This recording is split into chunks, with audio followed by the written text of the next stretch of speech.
नमस्कार। मैं शिक्षा की बात हर शनिवार के इस अंक में शिक्षा से जुड़े सभी शिक्षकों और शिक्षा प्रेमियों का हार्दिक अभिनंदन करता हूं, स्वागत करता हूं। आज हम फिर से शिक्षा के लिए शिक्षकों और बच्चों के कुछ प्रश्नों के साथ उपस्थित हैं। हमारे साथ शिक्षा विभाग के अपर मुख्य सचिव डॉक्टर एस सिद्धार्थ आपके प्रश्नों के उत्तर के साथ उपस्थित हैं। मैं आपका अभिनंदन करता हूं, स्वागत करता हूं सर। हम लोगों ने कुछ प्रश्न हमें प्राप्त हुए हैं, कुछ बच्चों के भी हैं और कुछ शिक्षकों के भी हैं। पहला है ज्योति कुमारी SMS डुम्मा शिवहर से हैं। ये कहती हैं सर कि मैंने गौर किया है कि एक दिन 11 बजे रात को आप सक्षमता परीक्षा ट्रांसफ़र का फाइल साइन किए और अगले ही दिन सुबह 8 बजे आपको फ्लाइट उड़ाते देखा गया। सर, आप मुख्यमंत्री के प्रधान सचिव भी हैं, अपर मुख्य सचिव मंत्रिमंडल, शिक्षा विभाग के अपर मुख्य सचिव हैं। सर, इतनी सारी जिम्मेदारियों के साथ आप टाइम मैनेजमेंट कैसे करते हैं? हम सभी शिक्षक और यह शिक्षिका यह जानना चाहते हैं सर। देखिए, टाइम मैनेजमेंट सबको सीखना चाहिए और मेरा मानना है कि जो टाइम का डिसिप्लिन है, विशेषकर शिक्षकों को और स्टूडेंट्स को, ये बहुत ही अच्छी तरह उनको सीखना चाहिए। मैं एक दिन पूर्व ये प्लान कर लेता हूँ कि अगले दिन मुझे क्या क्या करना है और मन में वो पूरी सारणी रहती है कि सुबह उठ के क्या करना है, फिर दोपहर में क्या करना है, कौन से कार्य कल पूरे करने हैं। तो ये बिल्कुल एक दिन का प्री डिसाइडेड रहता है। ये कोई मतलब वेग नहीं छोड़ देता हूँ कि अच्छा ठीक है, समय मिलेगा तो करेंगे, नहीं मिलेगा तो नहीं करेंगे। ये सब फिक्स्ड रहता है और मैं इसका बहुत ही मतलब सशक्त पालन करता हूँ, 100%। देर रात सोता हूँ ज़रूर, 11-12 बजे तक सोता हूँ और अगले दिन 5 बजे उठ जाता हूँ। तो 5-6 बजे अखबार और ये सब पढ़ने का मौका मिलता है। और मेरा फ्लाइंग टाइम जो है हवाई जहाज़ उड़ाने का 8 से 9 बजे होता है और फिर 9 बजे अपनी वर्दी बदलता हूँ। जो सरकारी वर्दी है, सरकारी कमीज और शर्ट और पैंट पहनता हूँ और 9:15 बजे मैं कार्यालय पहुँच जाता हूँ। सबसे पहले माननीय मुख्यमंत्री जी का कार्यालय जाता हूँ, वहाँ पे कार्य रहते हैं। उसके बाद शिक्षा विभाग का कार्यालय है, इसी बीच मंत्रिमंडल का भी कार्यालय में जाता हूँ। तो सब कुछ समय सारणी अनुसार होता है, इसलिए कभी भी कोई क्लैश नहीं होता है, ओवरलैप नहीं होता है। अपना हॉबी का समय अलग रहता है, कार्यालय का समय अलग रहता है। और मैं सभी से मैं एडवाइस करूँगा कि कोशिश करें कि टाइम का मैनेजमेंट और टाइम मैनेजमेंट थोड़ा मेंटेन करेंगे सभी, और बच्चों को भी ये बात सिखाएं, क्योंकि बच्चे बचपन से अगर टाइम मैनेजमेंट सीखेंगे तो बाद में जाके मतलब सब कुछ कर पाएंगे। समय पे मैं पेंटिंग के लिए भी समय निकाल लेता हूँ, फोटोग्राफी के लिए भी निकाल लेता हूँ, हर चीज़ के लिए समय निकल जाता है।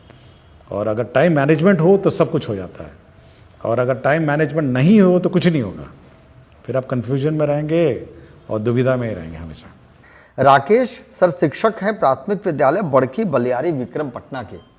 इनका पूछना है कि जब हम गुणवत्तापूर्ण शिक्षा की बात करते हैं तो बच्चे ज़्यादा मातृभाषा में सीखना पसंद करते हैं और अभी तक बच्चों के बीच इससे संबंधित कोई सामग्री नहीं गई है, जबकि राष्ट्रीय शिक्षा नीति भी इसके संबंध में बात करती है। देखिए, मैं इस बात का बहुत समर्थन करता हूँ और जो छोटे बच्चे हैं, विशेषकर क्लास 1, 2 और 3, वो अपनी मातृभाषा में ही उनको शिक्षा होनी चाहिए।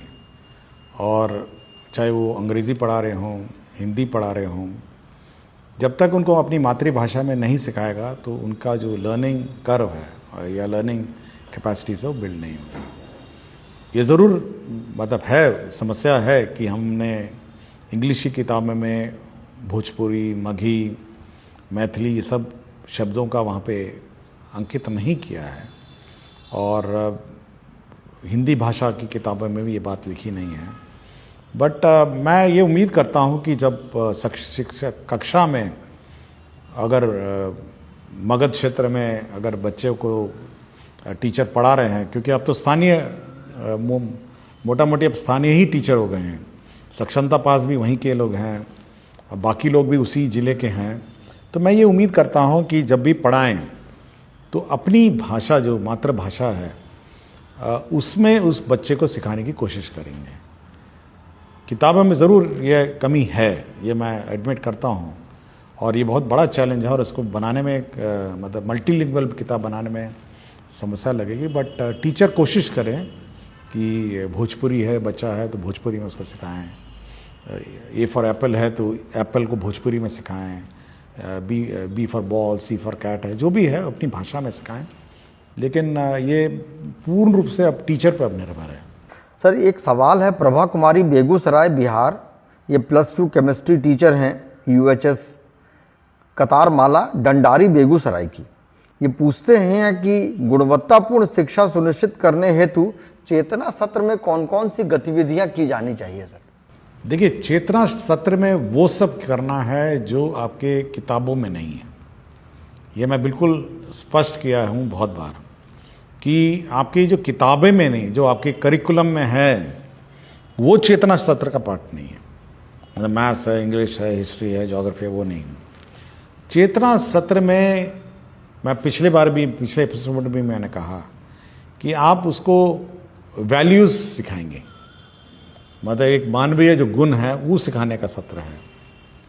दूसरा है कि जो आज के दिन में जो अगल बगल चीज़ें हो रही हैं उसको मतलब सेंसिटाइज करने की बात है, उसको न्यूज़ के बारे में, समाचार के बारे में।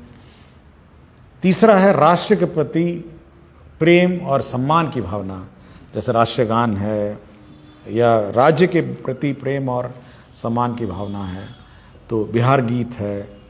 तो ये सब चीज़ें उसको सिखाना है, और एक साथ कतार में खड़े होके प्रार्थना करना, एक साथ और बच्चों को संबोधन, मतलब जब बच्चे कोई ना कोई क्लास में एक बच्चा सुनाता है, कोई भी का वक्तव्य अपना देता है, तो लीडरशिप क्वालिटीज़ हैं, तो ये सब सिखाने का सत्र है।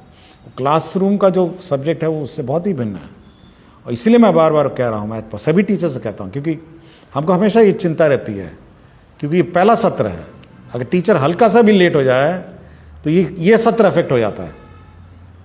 देखिए, बाकी सत्र तो बाद में आता है, वो आधा घंटे बाद आता है, अटेंडेंस तो मोटा मोटी इसी बीच में होता है।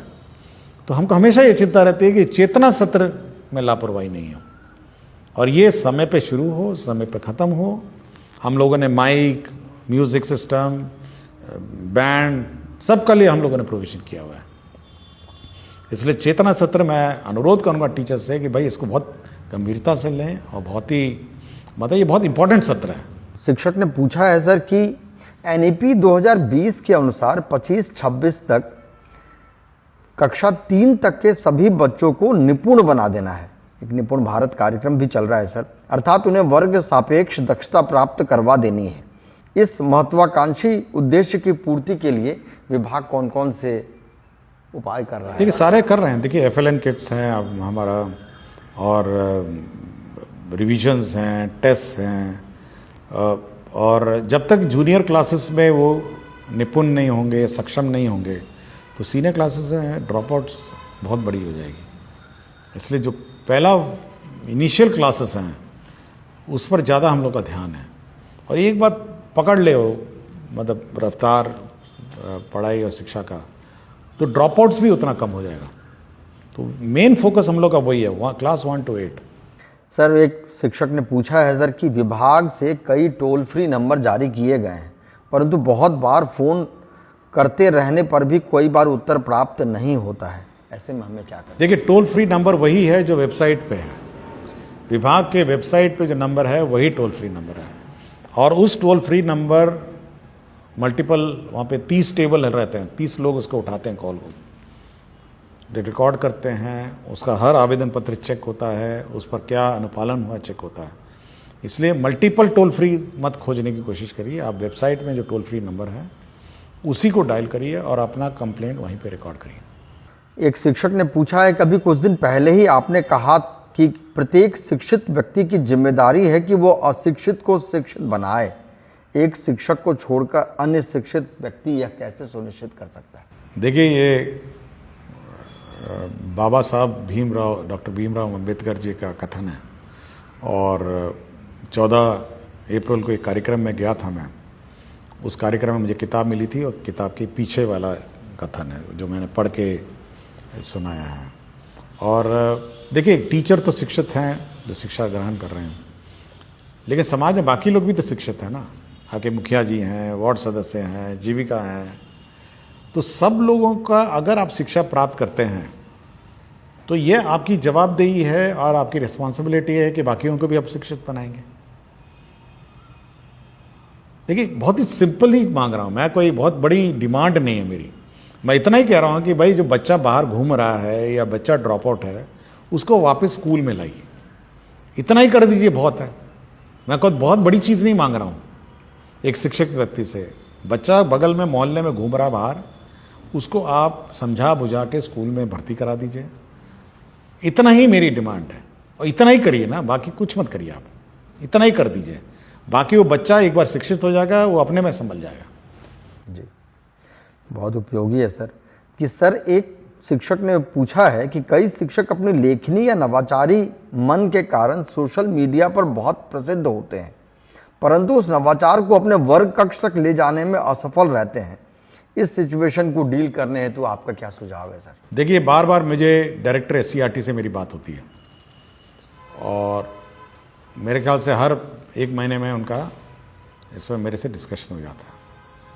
और मैं बार बार उनको ये चिंता व्यक्त करता हूँ कि भाई ट्रेनिंग तो बहुत अच्छा कर देते हैं, FLN भी बहुत अच्छा बना लेते हैं, लेकिन यह वहाँ क्लासरूम परिवेश में क्यों नहीं दिखता है? मतलब जब क्लासरूम में जाता है तो ये परिवर्तन कैसे हो जाता है?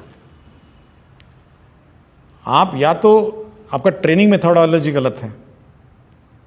ऐसा नहीं है ना कि हम FLN यहाँ बनाएं, मान लिया उस दिन 110 FLN थे और क्षेत्र में जाएंगे, हो सकता है उसमें 110 में 60 हो, 40 नहीं हो पाए।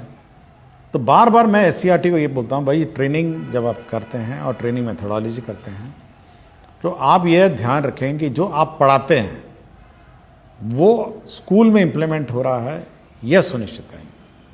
और ये भी कहा है कि हर जो फैकल्टी है उसके साथ आप 2 स्कूल अटैच करेंगे।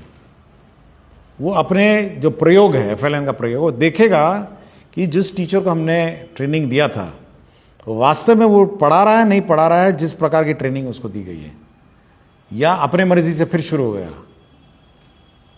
तो ये चिंता मेरी है कि सोशल मीडिया में बहुत सारे नवाचार हैं, FLN किट्स भी हैं, FLN मेथोडोलॉजीज भी है, लेकिन ये स्कूल में वास्तव में ये वहाँ पे है या नहीं है, हो रहा है या अलमारियों में बंद है या डब्बों में बंद है, ये मेरी बहुत चिंता है और इसका मैं समाधान निकालने की कोशिश में लगा हूँ।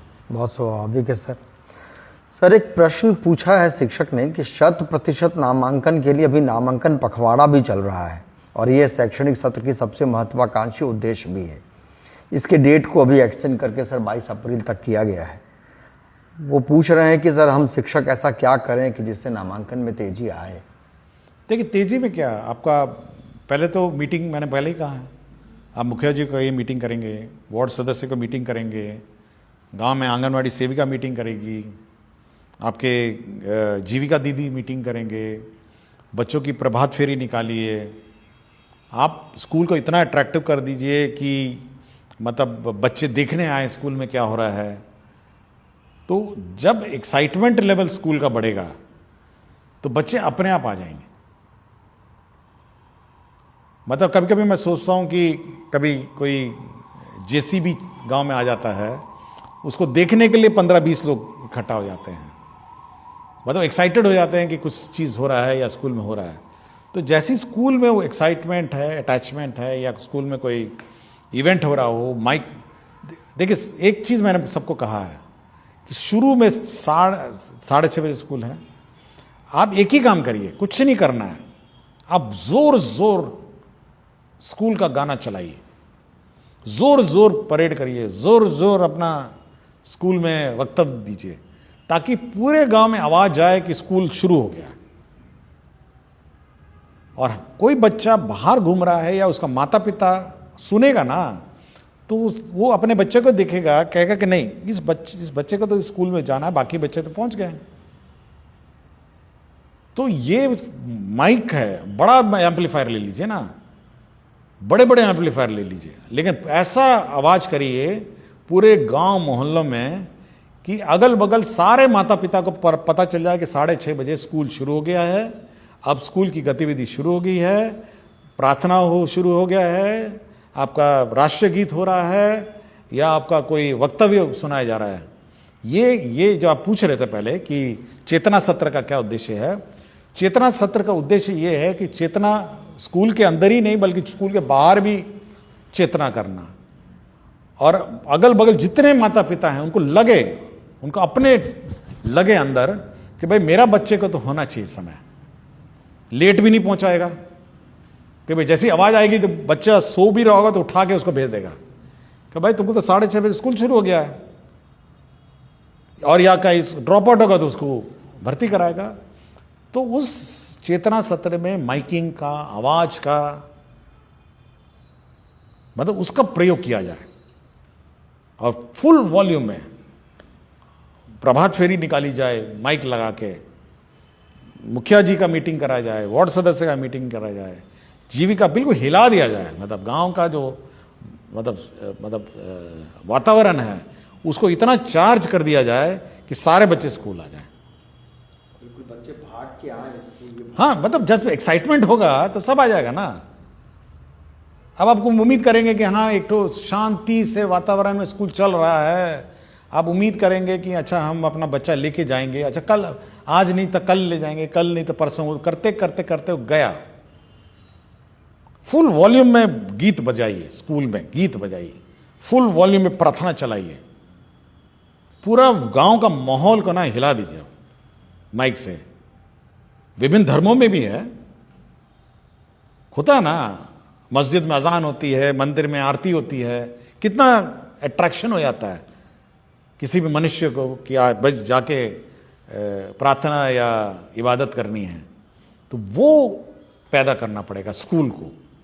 एक मंजीत कुमार शिक्षक हैं सर, राजकीय मध्य विद्यालय माधोपट्टी के। आजकल बच्चे मोबाइल में बहुत अधिक समय बिताते हैं, क्यों नहीं मोबाइल आधारित शिक्षण सामग्रियां शिक्षा विभाग द्वारा ऑनलाइन उपलब्ध करवाया जाए ताकि वे घर पर भी सीखना जारी रख सकें। क्या इस तरह के मोबाइल आधारित शिक्षण सामग्री में मूल्यांकन की व्यवस्था भी हो सकती है? देखिए, हम लोग का है कि इस क्लास 6 से हम लोग ICT लैब स्थापित करेंगे सर, और क्लास 6 से सभी स्कूल में कंप्यूटर होगा, छोटे स्कूल में कम होगा, बड़े स्कूल में कम होगा, और हम लोग मटेरियल को डिजिटल फॉर्म में भेजेंगे सब स्कूल में, और कोई भी माता पिता या बच्चा लेना चाहे डिजिटल फॉर्म में ले सकता है। तो ये व्यवस्था हम लोग कर रहे हैं, और लाइब्रेरी में पेन ड्राइव हम लोग रखेंगे, जो बोरो करना चाहेगा किताबों के अतिरिक्त पेन ड्राइव भी बोरो कर सकता है, घर ले जाए अपना कॉपी करे या जो करना करे।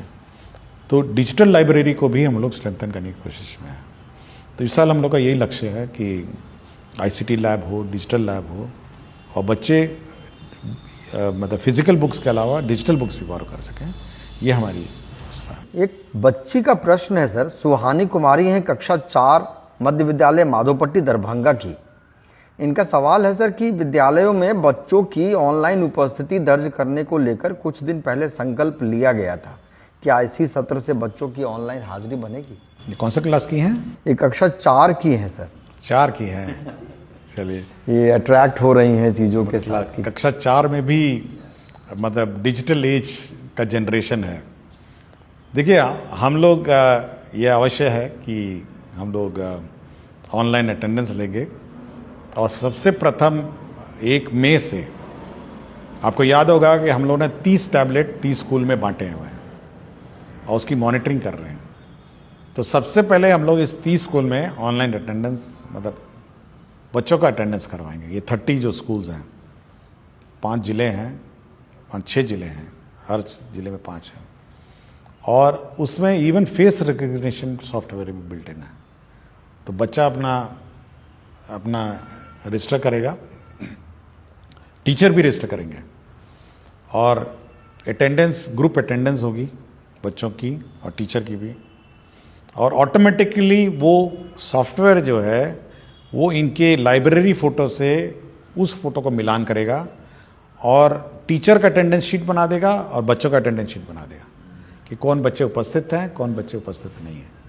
तो ये 1 मई से 1 मई से ये 30 स्कूल में हम लोग लागू कर देंगे।